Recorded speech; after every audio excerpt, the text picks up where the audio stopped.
আমি অনেক দূর থেকে এই 11 জন অতিথিকে আমি নিয়ে এসেছিলাম, কিন্তু মাঝখানে আমি এক সপ্তাহের জন্য ছিলাম না।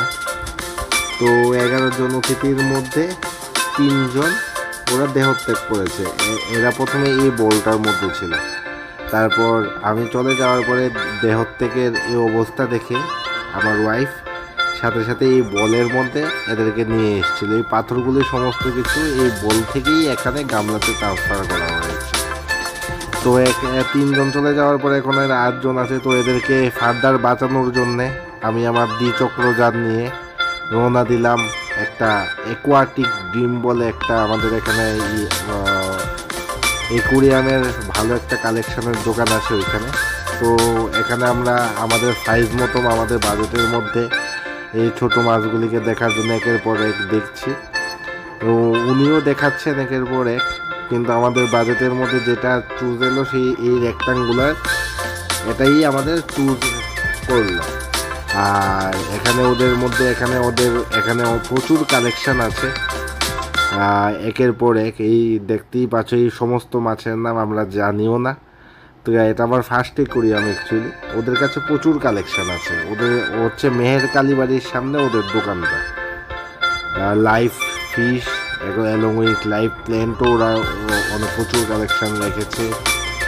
আর এখানে বিভিন্ন কালারিং মাছ আছে, কিন্তু সেইগুলির নাম আমি প্রতিকতা বলতে পারবো না।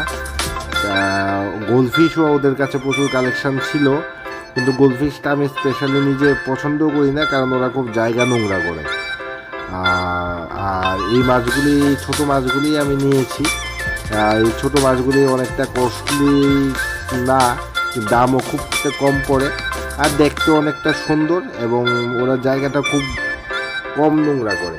তার জন্যই আমি ছোট মাছগুলি নিয়েছি। আর এই ছোট মাছগুলির মধ্যে এই যে এখানে দেখা যাচ্ছে যে এই মাছগুলি অন্য ধরনের মাছ। আরেকটা মাছও ওইখানের মধ্যে ছিল, যেটার লেজের মধ্যে মিকি মাউস আঁকা ছিল। সেগুলি একটুখানি দাম বলে আমি নিইনি। তো এটা আমার ফার্স্ট এক্সপিরিয়েন্স অ্যাকোয়ারিয়ামে। তো তার জন্যই আমি আমার বাজেটের মধ্যে ছোট মাছ নিলাম, যেগুলি দেখতেও সুন্দর এবং কালারফুল।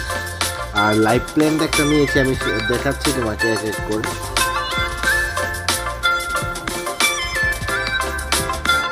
এখানে ইউলো মাছগুলিও খুব সুন্দর ছিল, এবং এই ভেতরে যে দেখতে পাচ্ছ এগুলি কিন্তু প্রতিকটা কিন্তু লাইভ প্ল্যান্ট, এবং এরা জলের মধ্যেই থাকে, জলের মধ্যেই কিন্তু বাড়ে। আর এদের থেকে অক্সিজেন জেনারেট হয়ে কিন্তু মাছগুলি কিন্তু শ্বাস নেয়। এটাও আরেক ধরনের মাছ। আর এই দেখো গোল্ডফিশ, যেটা আমি পার্সোনালি পছন্দ করি না।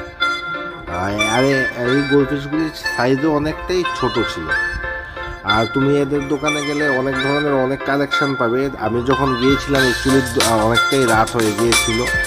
আর এই মাছগুলির দামও খুব বেশি, আর পেয়ার 1200 টাকা করে ওরা বলছিল, কিন্তু মাছগুলির নাম আমি ভুলে গেছি। আর নিচেও এদের অনেক কালেকশন আছে। এদের মধ্যে এদের সবচেয়ে বড় স্পেশাল ব্যাপার হচ্ছে ওদের ওয়াল হ্যাঙ্গিং অ্যাকোয়ারিয়াম থাকে। বাজেট যাদের অনেক বেশি থাকে ওরা ওয়াল হ্যাঙ্গিং অ্যাকোয়ারিয়ামও করতে পারে। এই মাছটার দাম 800 টাকা একটা সিঙ্গেল পিস। কী মাছ ভগবানই জানে। আর এদের দাম হচ্ছে 1200 টাকা পেয়ার। 4টে মাছই আছে। ওরা আরও বড় হয়, যত দোকানদার বলছিল যত বড় হয় ততই হচ্ছে। এবং আমি সব বেছে টেছে এই রেক্টাঙ্গুলার অ্যাকোয়ারিয়ামটা নিলাম, যেটা আমার বাজেটের মধ্যে হয়েছে। আর তার সাথে আমি 4টে আরও মাছ নিলাম, যেগুলি 10 টাকা করেছিল। আর একটা মোটর নিয়েছি, তার সাথে আমার পাইপটা নিয়েছি, যেটা আমি পাওয়ার পয়েন্টের সাথে অ্যাড করব। তো আমি এখানে এসেছি ঘরের মধ্যে সমস্ত কিছু সেট আপের ভিডিওটা আমি করতে পারিনি, কারণ সবাই মিলে সেট আপ করছিলাম। সেট আপ করার পরে আমার এই গিয়ে দাঁড়ালো, যেখানে আমার পাথরগুলি তো আগেই ছিল, তোমরা আগে দেখেছো। স্টোনগুলি আগের অ্যাকোয়ারিয়ামের থেকেই নেওয়া, যেখানে গামলার মধ্যে নেওয়া ছিল।